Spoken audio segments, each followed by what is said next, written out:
Look, Francis, I'm not being funny, right, am I? But you wouldn't see Megan Wolf down here, would you? No, not anymore. I'll tell you, look at them over there. I had to battle through 10 of those bastards on the way in. They wouldn't let me come in. One of them grabbed my arm, wouldn't let go.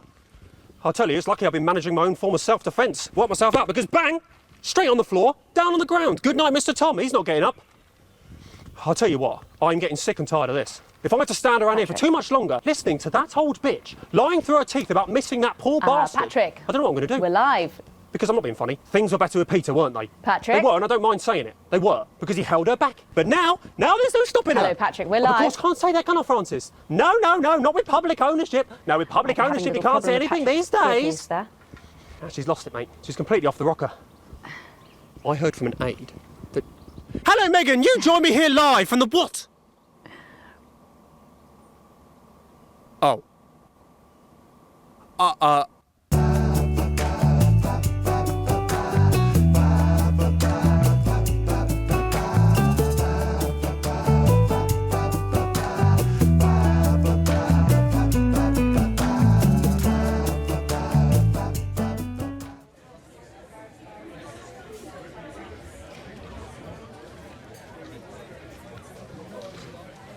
Thank you, Megan.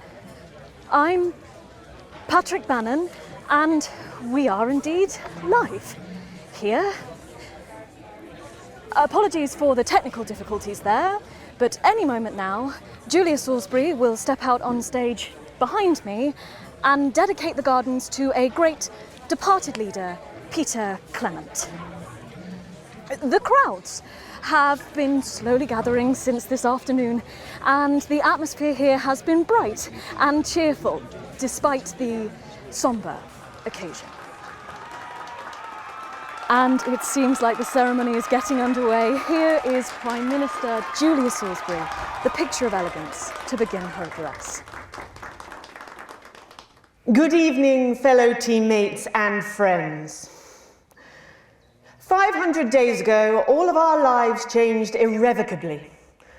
Still reeling from the triumphs and tribulations of Liberation Night, another great loss befell the people of these newly united territories. The loss of a leader, a statesman, a dear friend, and a hero. Peter Gordon Clement. Peter's death at the age of just 62, of course, announced by the team on the 24th of December, just 6 weeks after Liberation Night. Born to a working-class family on a housing estate in Rotherham, Peter first trained as a carpenter before getting his start on television, first moving and building scenery, and then developing into the personality that we all knew and loved so much. Just the Job first hit our screens over 25 years ago, running for 11 series, winning multiple awards, and charming audiences up and down the country. Peter taught us, all of us, not to be content with the way things are, not to accept inequities, no matter how small. But he also taught us what it took to fight them. Courage, integrity, empathy, and hard, bloody graft. Across a career spanning 3 decades, Peter Clement was known for shows including Wake Up, It's Saturday, and much later, late night chat show Petey, which at its peak drew millions of viewers. Peter was by no means a saint.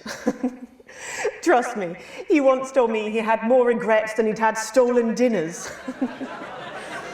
He always did have a knack for a turn of phrase. But it speaks to the strength of his character that he chose to share with us his mistakes alongside his achievements, his faults as well as his talents. Peter had the heart to give it all he had for the people of these united territories. Famous for his potty mouth, it's estimated conservatively that Peter Clement uttered over 1.5 million swear words during his career, though some sources put this figure well in excess of 2 million F-bombs alone. Gripped by illness as he was in the weeks and months leading up to Liberation Night, he wasn't the man we loved. But his eyes still twinkled with that familiar joy for life, that spark of wit and wisdom of a life lived for others. Prime Minister Clement, of course, died from apparent liver failure after suffering from the long-term effects of alcohol abuse. I first met Peter nearly 20 years ago, moments before I was supposed to give a speech. Not unlike this one, actually.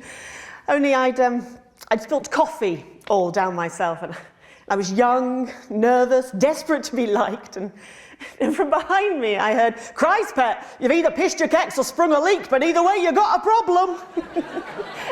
And before I could even say a word, he'd stripped off his dry trousers and insisted I took them.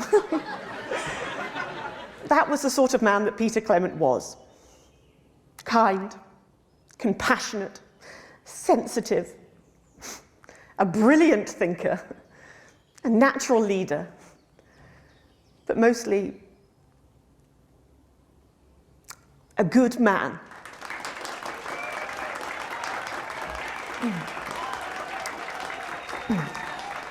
This glorious nation of ours, so beautiful and new, this shining beacon of justice, equality, and humanity is his perfect legacy.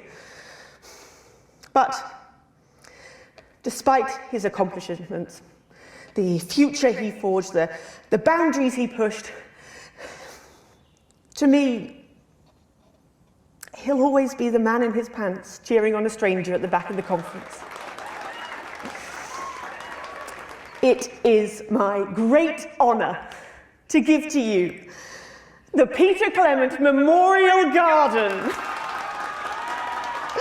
Shall we see if we can get a countdown going? Everyone with me? 10, 9, 8, 7.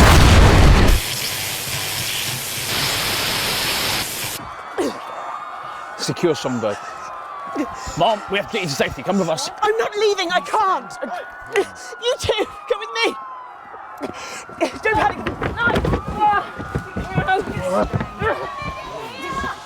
You're hurting me. Well, stop resisting then. Stop resisting and we'll let you up. I'm not resisting. Ah! Fuck What are you doing? I'm not resisting. You all saw. I'm not resisting. State brutality. Turn the camera off. National Night News. We have the right to be here. Understand? I said turn the fucking camera off. Look at me, look at me, stay with me, help me, stay with me. We've got you, I've got you. Just stay with me. No, stay with me. I need help now! Please, just stay with me. Please, stay with me. We're going to request authorization. Centipedes are requested. Target approaching Songbird. More than 10 people. Target armed. Target armed. Haven't you done enough? Look around you. This is what your precious freedom looks like, is it? Oh, fire!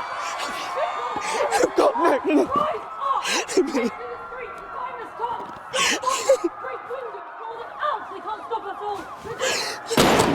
Lower your weapons. Location secure. Lower your weapons. Go out there.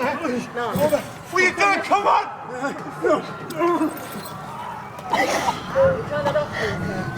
Shut that off. I said turn it off.